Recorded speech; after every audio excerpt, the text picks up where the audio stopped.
Magandang hapon po sa inyong lahat. Si Pastor Nonon, salamat po ng marami. Sa mga pastors po na nandito, sa mga leaders, you are in the right place. But you must have a right heart. No, matindi po yung ginagawa ng home office sa amin, especially kay Pastor Nonon. Pastor Atini, thank you so much po sa buhay po ninyo. Mahalaga pong maintindihan natin yung power ng connection. So, si Pastor Nonon, tinuturo niya yung yung paghahak ng anointing. So, hinak namin talaga yon. Kasi maraming kasama, hindi kaisa. Pero maraming kaisa na hindi naman kasama.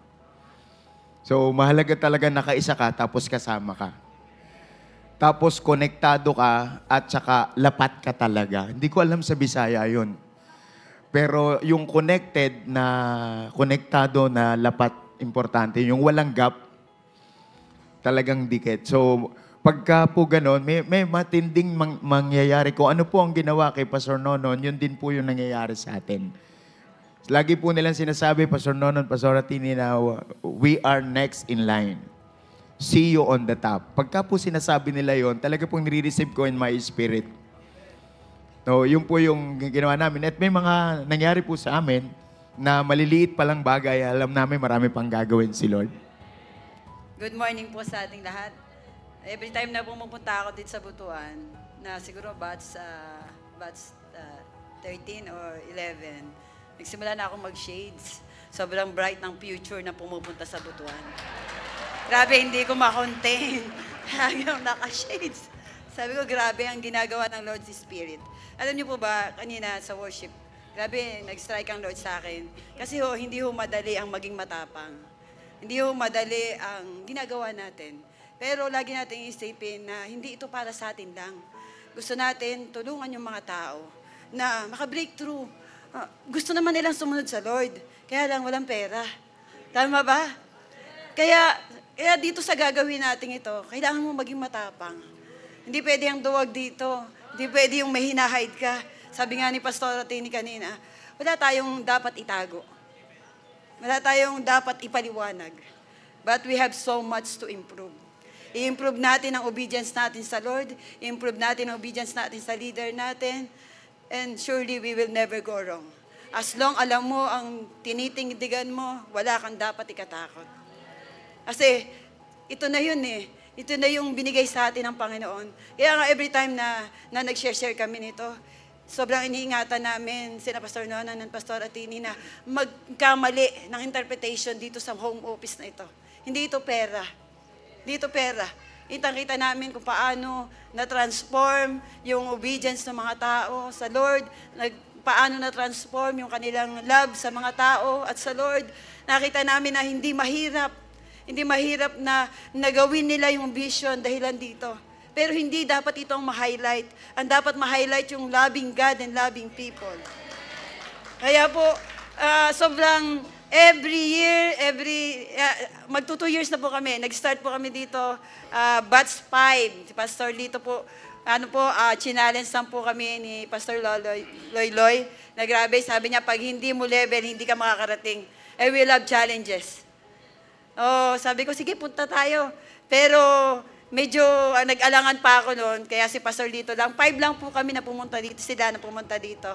Pero after noon, nagsuloy-tuloy na po kami. Nung day 1, nung batch 5, si Pastor Lito laging nag-miss call sa akin, laging nag-video call sa akin.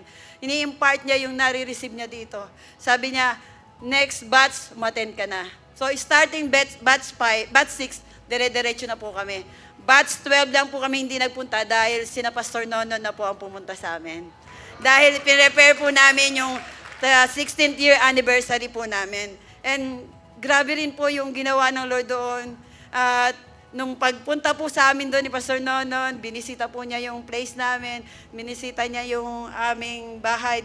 At binisita din niya, tinuro ko po yung aming dating inaatenan na worship, yung Super 8. Nakita ko lang po sa kanya, nung dumaan po kami, hindi niya yung binless. Sabi ko, ba't kaya hindi binless ni Pastor Nono yung Super 8?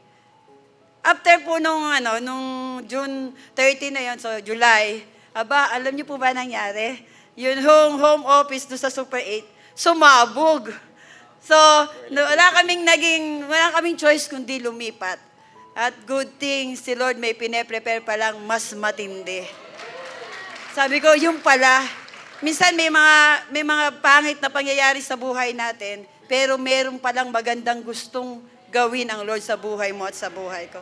Minsan titingnan lang po natin sa magandang aspeto. Sabi nga, pag maganda ang puso at malinis ang puso, maraming gagawin si Lord. Nung pong i-imbitahan namin si Pastor Nonon, meron po akong sasakyan. Paborito ko po yun, Lolo. Trooper, Isuzu Trooper. Pinaayos ko po yun, pina-interior ko yun kasi susunduin ko si Pastor Nonon. And bago dumating ang Man of God, bago dumating ang Wealth Commander, yung aking expectation na ipangsusundong sasakyan, pinalitan po ni Lord. Binagyan po ako ng mga leaders ng brand new Nissan Terra Sports. So kaya po talaga pag dadating po ang Man of God, nagpe-prepare po siya ng sasakyan. So wag po kayong mahiya o kaya matakot na imbitahin siya kung gusto niyo pong abutin ninyo ang inyong next level. Nag-a-attract po talaga, Nag-a-attract talaga. And then yung pong kinukwento niya, nilipatan namin 1,300 square meter. Prime lot, prime cuts, Pastor, para po sa church. At ngayon po, siya na po ngayon yung nandoon sa Grace ni Lord. Tayo po ngayon nandoon sa highway. Mas maganda po yung location kaysa dati. And babayaran po natin yon within 3 years ng 53 million lang. 53 million lang naman. Kalahati po ng 106. So, ang masarap po kasi dito, yung espiritu mo mayaman na. Dati kasi yung spirit natin, pang mahirap lang pang sulok-sulok lang po. Pero ngayon, iba na po yung ginagawa ni Lord. And more to come po sa gagawin ni Lord. So, pati po sa discipleship, ang mga campuses po, nape-penetrate po namin kasi marami na kami ang tawag po namin, Pastor Nonon, Pastor Atini, sa mga workers ay partner. Partner po namin kasi piniprepare po namin sila na maging CEO. Hindi po worker ang tawag namin kasi ang impression sa akin, parang mababang nila lang sila pag worker. At kami ay mga royal blood. Yung po yung aking pakiramdam. Kaya sabi ko, hindi, gawin natin silang worker kasi later on magiging CEO. Partners kasi magiging CEO sila.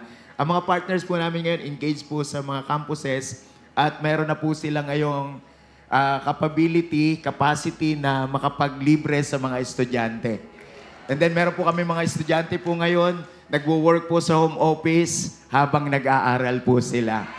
To God be the glory. So, yun po yung ginagawa ng Lord. Hindi na po mahirap ang winning kasi meron na pong pera. Hindi lang po drug Lord ang mga mapipera. Pati din po ang mga anak ni Lord. So, para po i-fund natin yung pag-expand ng kingdom ni Lord. So, thank you so much, Pastor Nonon, Pastor Atini, and I just want to thank my leader. Bago po kami pumunta rito, dumaan po kami sa kanila and we honor them. Pastor Plibert and Pastora Dali. So, thank you so much po, Pastor Nonon, Pastora TV, sa opportunity. Baka meron ka pang gusto. And lastly, in-appreciate po kami ng aming mga leaders na sa October, di ba, Appreciation Month. So, lahat ng leaders na nandito, baka hindi pa nyo na-appreciate ang inyong pastors. They are so much na dapat i-appreciate natin. Huwag natin silang bigyan ng cake, huwag natin silang ipaghanda, tapos kahit di nakakain, no? Mas maganda na appreciate. Sawa-sawa na po kami sa cake. Nagka-diabetes na nga po yung iba. So parang awa nyo na po, wala ng cake, no?